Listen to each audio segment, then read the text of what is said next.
Everyone. This is Kapil, and this is my quarterly sprint video for low effort sensing in spring 2016. So the problem I'm trying to address is current systems for gathering data on physical spaces usually rely on a very, very small crowd who's very dedicated and willing to fill out long surveys to answer questions about a particular place or thing. So for example, monitoring when there are problems with city infrastructure. This leads to a problem because the amount of people who are willing to do this is very, very small. Because this is so limited, you don't get the data coverage that you often want, and it also takes a very long time to get all the data that you want because there's so few people. There's also no way to direct these people and have them go to places where they normally would not go to fill in data. So what my research aims to do is solve all these problems by creating a system that allows lots of people to contribute data with very, very low effort in such a way that they don't have to deviate from their normal routines, and also it's something that they can do while simply on the go on their daily route.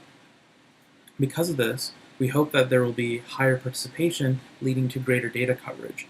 In addition, there may also be ways to move people towards areas that they may not necessarily go towards and have them cover other parts that we're still missing data on. So for this quarter, my main goals were to create a fully working application that could be deployed for a user study. And to do this, the first thing that I really had to do was figure out why people would want to use it and what people want to use this for. So through some of the need finding I did at the end of last quarter and surveying this quarter, I was able to generate a list of different types of ideas and questions that people might want to learn about. And the ones you see here in bold are ones that I selected as part of my final version. So what this allows me to do is, so say for example with free food, anything that you want to mark as free food will have similar information that you want to know over time. So to do that, we can establish questions that are unique to each of these categories, and once you build up information on all those questions, you basically fill out the information for that space. Now, while this may not be fully complete for some of the spaces that are marked in these categories, it is general enough that it's a good starting point for now, and then later on it can be tweaked and made more substantial. So some of these questions, or all of these questions actually, are included here. So what we see, for example, is with food, we want to know what kind of food there is and what type is left. In addition, the ordering of these questions allows for context to be built over time, and so then when you get notifications, you actually see some of this context that other people have answered for. So for example, if you were to go in front of tech and saw that there's, and be notified that there's free food, it might say, there's free food here that's pizza, and it's being sold for less than $2, or it's free because of this reason. This context not only helps you determine whether or not you're interested before you even go there, but it also helps you direct users to the location that you want to consider. So for example, in the case of, say, a space availability with a coffee shop, you can say that there's a coffee shop that you're tracking to your left or to your right. This makes it a lot faster for the user to acquire what they want to do, and then in theory, it makes it more likely they'll contribute because they've found it easier. So with this, I was able to build out a lot of tech that I'll demo towards the end of this video. In general, there's two types of people that the tech needs to be designed for. So you have primary responders and you have secondary responders. Primary responders are those who will first initially go and mark locations for tracking. Secondary responders are those who, when they walk by a location, get notified and will respond to the notification. Each of these has very different interaction techniques. So with primary responders, the current techniques that are supported are using a Today widget, which all you have to do is pull down the notifications on your phone and mark the location, or unlocking your phone and using Force Touch, 3D Touch on newer iPhones, so iPhone 6s and 6s Plus.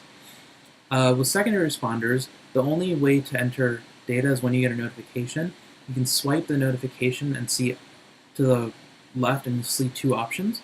Questions that are binary can be answered right there and then. Only the two answers will be shown. Otherwise, what will be shown is the most likely answer for one of them, and the other category is other. And when you click other, you go and see all the possible options that you can answer for that question. So with this, we ran a small user study. What we learned actually from the user study was it wasn't as successful as we wanted. We were able to get only 18 users to sign up. Because of that, there seems to not be enough users to actually build and scaffold data. Looking at the notifications and response rate in particular, we see that 77 notifications have been sent, but only 10 have been responded to, and most of these responses are for the primary questions. So we're not actually not seeing data scaffold because of that. So what does that teach us? It tells us that there might be multiple issues here with not having enough people, the type of places that we're monitoring, but also the design itself. So after the study was ran, more thought was put into like what are we actually measuring and how do users actually want to measure these things. So things like free food and surprising things are okay because as you pass them by, you'll mark them.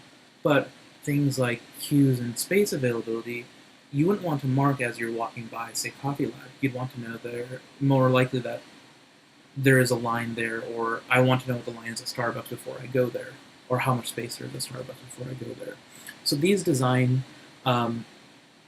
questions are still there, and these are a lot of the limitations and things that need to be done next in order to progress low effort sensing further. Then I need to have a better understanding of what exactly people use it for and when they don't. So to answer that, all the users that were in my study have been given a post survey, and once the post survey asks a lot of questions about why the users didn't use it or what prevented them. So through that, I hope I'll be able to learn how to qualitatively fix a lot of the usability issues there and design issues there, and then through some more analysis of the parse data, figure out when people are likely to respond to notifications. So following this is a quick tech demo of what I built this quarter.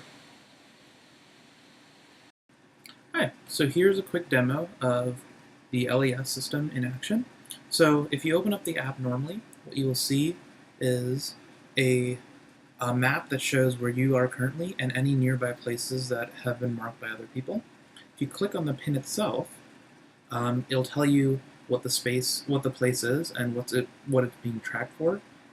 In the event that it's a queue or space location, sometimes it'll display a name depending on whether or not if it's pre-marked or not. So in this case, it's Coffee Lab. So if I click for more info, you'll see that there is no info entered currently, but here are all the questions that would be asked for Coffee Lab, for example.